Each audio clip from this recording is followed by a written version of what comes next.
ऐसा है कि कांग्रेस की आदत सबसे पुरानी आदत है। राहुल गांधी जी से पूछ रहे हैं कि 52 साल के युवा में सोर्स ऑफ एनर्जी क्या है कि वो टी शर्ट में उनको ठंड से डर नहीं लगता है। और अगर तुम्हारा गठबंधन जो है, ठगबंधन जो इनके सारे 28 पार्टी है, चिरकुट पार्टी है, ये तो कुछ कर नहीं पाया। अगर भारत को जोड़ने चले हैं, किस भारत को जोड़ने चले हैं जिसको सरदार वल्लभ भाई पटेल ऑलरेडी जोड़ चुके हैं। देखो जी, जो राम का नहीं है, मैं तो कह रहा हूँ वो किसी काम का नहीं है। बहुत खुशी है, राम मंदिर बना, अच्छा है, सब कुछ अच्छा है, हम भी जाएंगे और जय श्री राम बोलते हैं। सिर्फ एक बात का जवाब दे दीजिए आप, आपके चारों शंकराचार्य जो नाराज थे उनमें से 2 मान के क्यों है नाराज, अब इस बात का जवाब दे दीजिए। शंकराचार्य, ये देखो, अपने शिष्यों के साथ चलना पड़ता है, जबकि पुरी के जगन्नाथ शंकराचार्य साफ ही कह चुके हैं वो कि भैया हमारे शिष्य हमारे साथ नहीं जा सकते, उतना दिन पहले में हम अयोध्या नहीं पहुंच सकते, इसलिए हमारे पास समय नहीं है, जब तक हम जाएंगे तब तक टाइम खत्म हो चुका है। विरोध ये है कि कांग्रेस भी ये बात बोल चुकी है कि निमंत्रण पत्र दिया, उन्होंने ठुकरा दिया हालांकि, लेकिन वो ये कह रहे हैं कि पूरा तो मंदिर बनने देते। ऐसा है कि कांग्रेस की आदत सबसे पुरानी आदत है।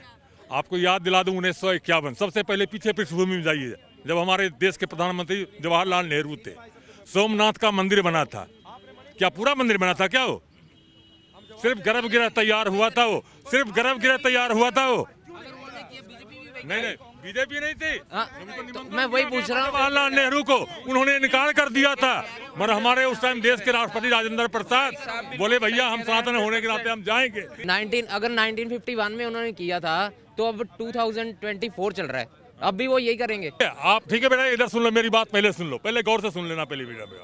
ठीक है, आज मैं अपने लड़के की शादी कर रहा हूँ, ठीक है, आज शादी कर रहा हूँ अपने लड़के का, ठीक है, मैंने आपको निमंत्रण पत्र दिया, ठीक है, तो बेटा आज हमारे लड़के का निमंत्रण शादी है, तो बेटा आज शादी में आ जाओगे या कल आओगे, पहले सवाल जवाब देना।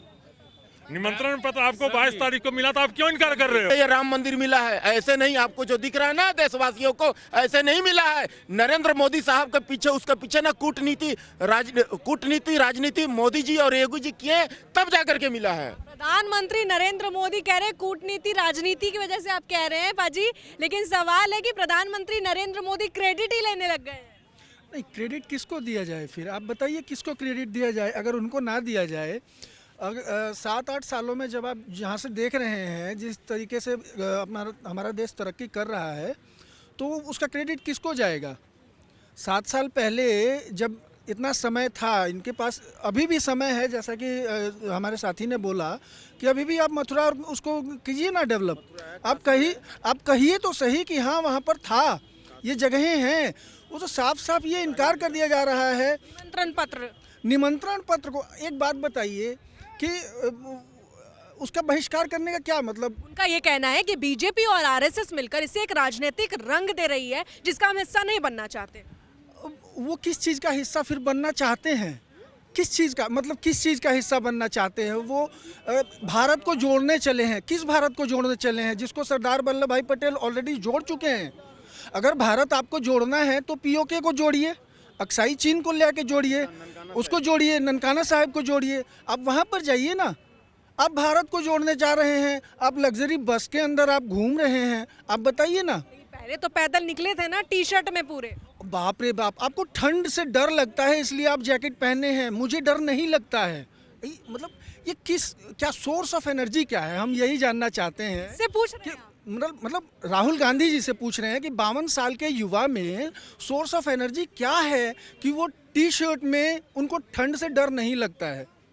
तो ये क्या है, नॉनसेंस चीज़ है ना। वो तो मालूम है कि हमें अभी यहाँ पर आके टी शर्ट में हम घूम लेंगे आधा किलोमीटर, उसके बाद लग्जरी बस है हमारी, जाके वहाँ पर अपने हीटर ब्लोवर सब है ना, तो इसी के दम पे ना, तो उनको क्रेडिट देना भी नहीं है, क्रेडिट लेना भी नहीं है। कांग्रेस की पार्टियों के कुछ नेता हैं, कुछ मंत्री हैं जो लगातार प्रभु श्री राम पे विवादित बयान दे रहे हैं। देखो जी, जो राम का नहीं है, मैं तो कह रहा हूँ वो किसी काम का नहीं है। जो राम का विरोधी वो देश का विरोधी, मैं तो कहता हूँ। ये जैसे इस तरह की इनके पास एक्चुअली क्या है, इनके पास अभी कोई मुद्दा रहा नहीं है। अब ये तो लाइमलाइट में आने के लिए ना ये कुछ भी बोलते रहते हैं, ये कहते हैं बस लाइमलाइट में आना चाहिए, हम चाहे चीप टाइप की राजनीति पे उतर आए हैं। अब जैसे अनन्ना ने बोला, अभी स्टालिन ने बोला भाई यार मस्जिद नहीं गिरनी चाहिए थी, मस्जिद को गिरा के अगर राम मंदिर बनाया है तो हम सहमत नहीं है। अरे बात सुनो, तेरे से तो सहमत पूरी दुनिया नहीं है। तू कह रहा था तो कहता है कि ये जो सनातनी धर्म को डेंगू और मलेरिया से कंपेयर कर रहा था सनातनी धर्म को, ठीक है ना। सनातनी धर्म कहता है डेंगू मलेरिया हम इसे नष्ट कर देंगे, इनको हटाएंगे नहीं, नष्ट ही कर देंगे। अब कह रहा है जी हम इनसे ये पूछो कि अगर मस्जिद गिराई जा रही है तो प्रोसीजरल तरीके से लिया है, कोर्ट का फैसला, सुप्रीम कोर्ट का फैसला है। हाँ सुप्रीम कोर्ट का फैसला है, कोई ऐसा तो नहीं है कि जाके गिरा दी। और अगर तुम्हारा गठबंधन जो है, ये ठगबंधन जो इनके सारे 28 पार्टी है, चिरकुट पार्टी है, ये तो कुछ कर नहीं पाए। अगर ये चाहते तो स्वतंत्रता के बाद ही कर देते हैं, 1947 के बाद। देखो जी, जो राम का नहीं है, मैं तो कह रहा हूँ वो किसी काम का नहीं है।